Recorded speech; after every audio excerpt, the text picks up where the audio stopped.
Hi guys, welcome back to my channel. This is Shabana, Law of Attraction Coach. మనం మన మైండ్ని control చేయగలమా? ఎందుకు కంట్రోల్ చేయలేము? కంట్రోల్ చేయడం వల్ల ఏమవుతుంది? అసలు మనం మైండ్ని ఎందుకు కంట్రోల్ చేయాలనుకుంటున్నాము?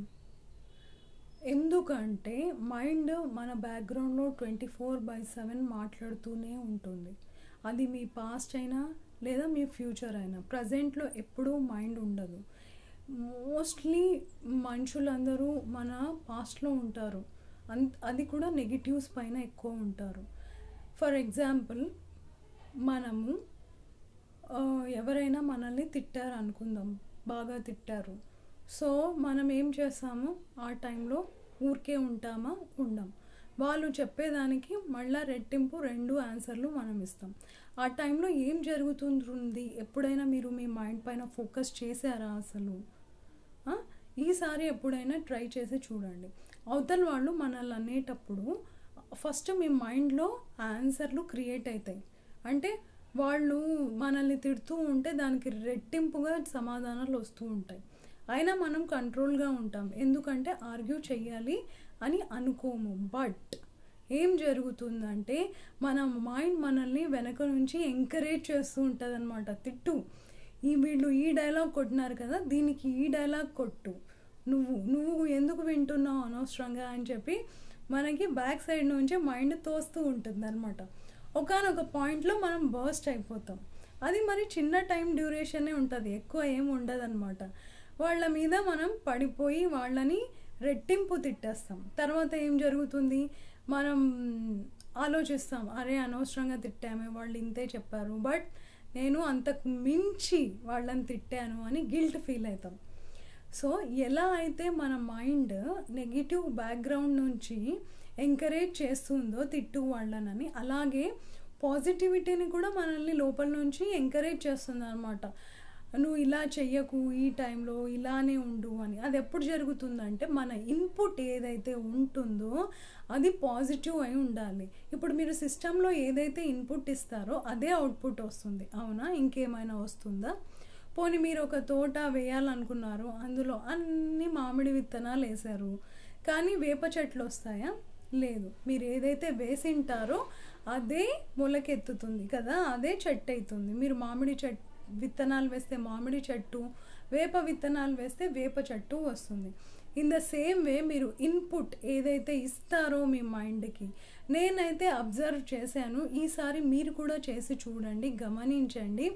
మీ మైండ్ మీరు ఎప్పుడైతే పాజిటివ్ ఇన్పుట్ ఇచ్చి పెట్టింటారో ఆ టైంలో మనకి గుర్తు రాదు, బట్ మనకి అవసరం ఉన్నప్పుడు డెఫినెట్గా లోపల నుంచి మన మైండ్ మనల్ని గైడ్ చేస్తుంది. ఈ సమయంలో నువ్వు కోపంగా ఉన్నావు, ఇప్పుడు చెప్పొద్దు, ఏం మాట్లాడొద్దు, గమ్మున ఉండు అని చెప్తుంది. కానీ చాయిస్ మన చేతిలో ఉంటుంది. మైండ్ చెప్పేది వినాలా, లేకపోతే నాకు ఛాన్స్ దొరికింది అటాక్ చేయాలా ఎదుటి వాళ్ళ మీద అని చెప్పే కదా. ఒక్కటి గుర్తుపెట్టుకోండి, ఎప్పుడైతే మీరు కోపంగా ఉంటారో అవతల వాళ్ళకి మీ మాట చెప్పాలని మీరు అనుకున్నా అది అవతల వాళ్ళకి ఎక్కదు. ఎందుకంటే మనం కోపంలో ఉన్నప్పుడు మన బాడీ లాంగ్వేజ్, మన టోన్ వేరు ఉంటుంది. మనం ప్రశాంతంగా ఉన్నప్పుడు మన బాడీ లాంగ్వేజ్ అండ్ టోన్ డిఫరెంట్గా ఉంటుంది. ఫర్ ఎగ్జాంపుల్, ఒక నది ఉంది, అంతా అతలాకుతలం అయి ఉన్నాయి నీళ్ళు, దాని కింద ఏమేమి ఉన్నాయో మనకి కనిపిస్తుందా? కనిపించదు కదా. అలాగే అదే నది నీళ్ళు చాలా ప్రశాంతంగా శాంతంగా పారుతున్నాయి అనుకుందాం, కింద ఒక చిన్న పిన్ను పడినా కూడా అంత క్లారిటీతో కనిపిస్తుంది మనకి.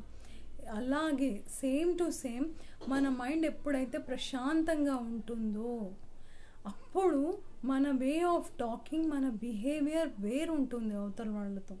మనం కూడా కోరుకోము ఒకరిని తిట్టాలి, ఒకరి మీద జలస్ పడాలి, కోప్పడాలి అని. మన ఎన్వైర్న్మెంట్ చిన్నప్పటి నుంచి మన చుట్టూ వాళ్ళని చూసి మనం నేర్చుకొని ఉంటాము, మైండ్కి అదే అలవాటు అయి ఉంటుంది.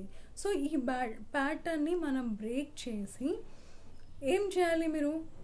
మిమ్మల్ని మీరు డిసైడ్ చేసుకోవాలి. ఈ రోజంతా మార్నింగ్ లేవగానే థ్యాంక్ యూ దేవుడా, ఈరోజు నేను బతుకున్నాను అని చెప్పి డిసైడ్ చేయండి. 24 hours నేను చాలా హ్యాపీగా ప్రశాంతంగా ఉంటాను.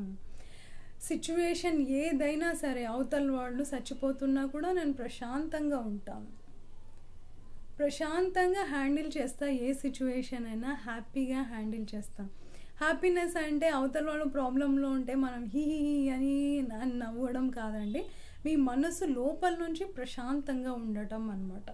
కానీ మనం దీనికి ఆపోజిట్ చేస్తాం. ఎప్పుడైతే కోపంగా ఉంటామో లేదా అవతల వాళ్ళు తిట్టినప్పుడు మనం ఎలాంటి సమాధానం ఇవ్వము, మనం ఒంటరిగా ఉన్నప్పుడు అవన్నీ గుర్తు చేసుకొని ఆమె ఇవి చెప్పింది కదా, నేను ఇన్ని రోజుల నుంచి ఇన్ని ఇయర్స్ నుంచి వింటూ వస్తున్నాను, అయినా మారట్లేదు కదా, ఈసారి నేను ఇవి ఆమె ఏదైనా చెప్పని నేను మొత్తం తీర్చుకుంటాను, మొత్తం కక్ష ఇంకా నా వల్ల కాదు భరించడం అని అంటుంటాం మనం కదా. అలా కాదు, మనం ఒంటరిగా ఉన్నప్పుడు మన మైండ్ డెఫినెట్గా వాటి మీదకే తీసుకెళ్తుంది.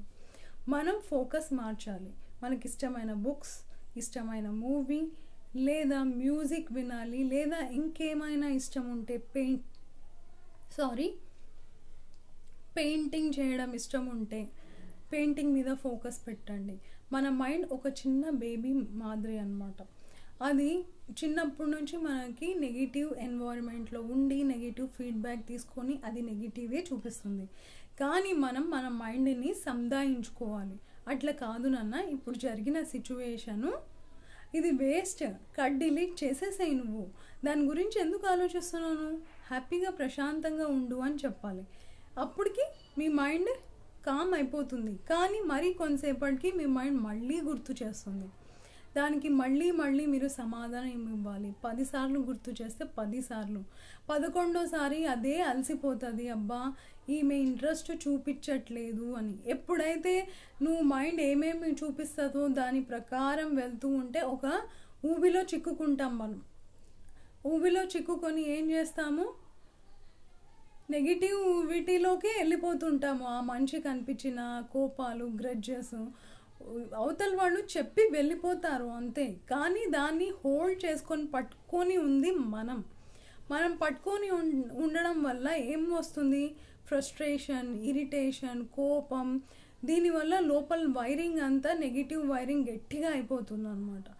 దీనివల్ల మనము అన్ని డిసీజెస్ని ఇన్వైట్ చేస్తున్నాం. షుగర్, థైరాయిడ్, రా వచ్చేసేయి నా దగ్గరికి, వచ్చేసేయి అని చెప్పి. కాబట్టి మనం హ్యాపీగా ఉండాలంటే అవతల వాళ్ళని మర్చిపోవాలి. కోర్స్ ఛాన్స్ ఇవ్వకూడదు సెకండ్ టైం. ఫస్ట్ టైం మనం తెలియక వాళ్ళు చెప్పింది విన్నాం, తిట్టించుకున్నాం. సెకండ్ టైం మీరు ఒకవేళ ఇవ్వాలి, అవతల వాళ్ళు క్లోజ్ రిలేషన్షిప్ అంటే మీరు ప్రశాంతంగా ఉన్నప్పుడు మీ పక్షం అవతల వాళ్ళ ముందు పెట్టడం మన హక్కు. అప్పటికీ అవతల వాళ్ళు విననప్పుడు ఆ మనిషిని మనము సైడ్ చేసేయడం చాలా మంచిది. ఎందుకంటే మన హ్యాపీనెస్, మనం కామ్ అండ్ కంపోజ్గా ఉండడం చాలా ఇంపార్టెంట్ అవతల వాళ్ళకంటే. అవతల రిలేషన్షిప్ ఎలాంటిదైనా సరే మనం చెప్పి చూడాలి, అంత త్వరగా వదులుకోకూడదు. బట్ అవతల వాళ్ళు వినకపోతే ఏం చేస్తారు, వేరే చాయిస్ లేదు మనకి. సో మనం వాళ్ళని కట్ చేసేయాలి. చింతన చేస్తే చితికి తీసుకెళ్తుందంట. అందుకు మనం దేని గురించి ఆలోచించకూడదు. మన ఫోకస్ ఎప్పుడూ డైవర్ట్ చేస్తూ ఉండాలి. వేరే వాళ్ళ మీద వెళ్తున్న అన్వాంటెడ్ పర్సన్స్ పైన మన ఫోకస్ని డైవర్ట్ చేసి అక్కడికి కాదు ఇక్కడికి. 1 డే కష్టం అవుతుంది, 2 days కష్టం అవుతుంది. బట్ ఆఫ్టర్ 5 days మీ మైండ్ మర్చిపోతుంది. మీరు దేని మీద అయితే తీసుకెళ్తారో అక్కడే స్థిరంగా ఉంటుంది. Thank you so much.